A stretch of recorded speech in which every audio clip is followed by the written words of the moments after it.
Those are the opening chords of Puccini's opera Tosca. This is a three-act opera set in Rome. Each act takes place in a real Roman location. Act 1 is set. The first act takes place in the church of Sant'Andrea della Valle.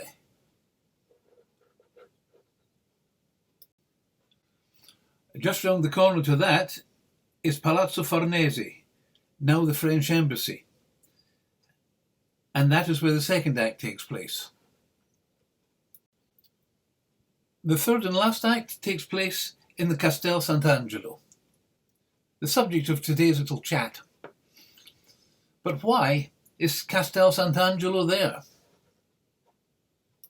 It was initially commissioned by the Roman Emperor Hadrian and was erected on the right bank of the Tiber between AD 134 and 139.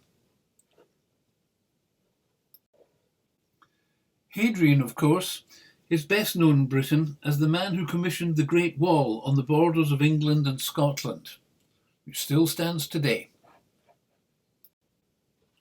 It was intended to be a mausoleum for himself and his family, and would originally have looked like this. On top of the mausoleum was a decorated cylinder with a garden top. His ashes were placed there a year after his death in 138, together with those of his wife Sabina and his first adopted son. Following this, the remains of succeeding emperors were also placed there, the last recorded one being Caracalla in AD 217. In the 13th century, Pope Nicholas III connected the castle to St. Peter's Basilica by a covered fortified corridor, known as the Passetto di Borgo. In those days, St. Peter's looked like this. However, following the schism in the late 14th and early 15th century, when popes were installed in the Palais des Papes in Avignon, the old basilica had fallen into disrepair. It appears that the first pope to consider rebuilding or at least making changes was Pope Nicholas V. However, by the time he died in 1455, very little had been done. However, he had ordered the demolition of the Colosseum, and at the time of his death, 2,522 cartloads of stone had been taken from the Colosseum to be used in the new building.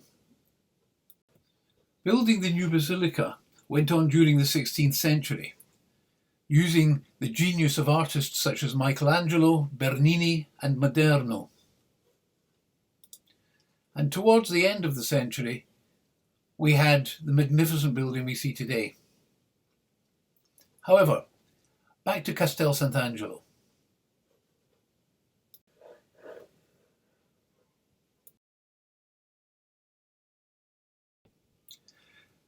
There is a legend that at the end of the 6th century, the Archangel Michael appeared on top of the mausoleum, sheathing his sword, which the people took to be a sign of the end of the plague. That's where the name came from. Here on the right, we have the original statue of St. Michael by a man called Raffaello di Montelupo. This was created in 1536. He was an apprentice of Michelangelo. And the statue stood there for a couple of hundred years until it was replaced in 1753 by a bronze statue executed by the Flemish sculptor Peter Anton von Verschaffelt. Verschaffelt's statue is still in place, but Montelupo's can be seen in an open courtyard in the interior of the castle.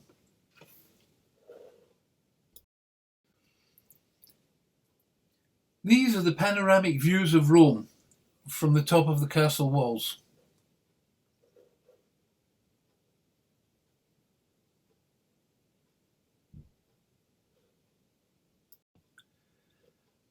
The Papal State also used Castel Sant'Angelo as a prison.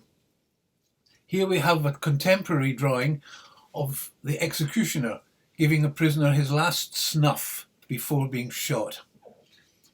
Giordano Bruno was one of the people imprisoned here. He was there for 6 years. He was a monk who was eventually burnt at the stake for heresy. Another prisoner was the sculptor and goldsmith Benvenuto Cellini. Executions were performed in the small inner courtyard.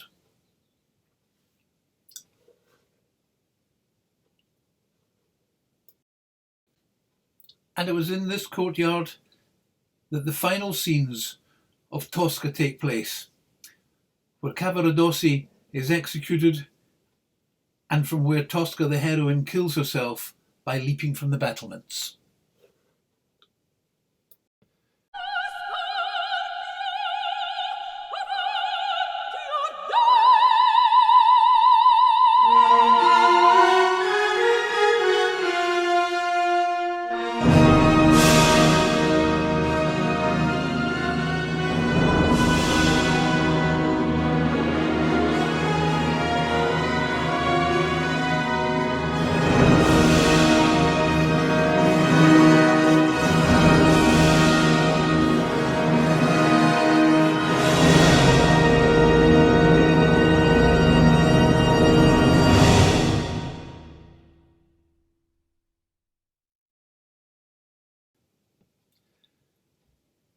Thank you for watching this.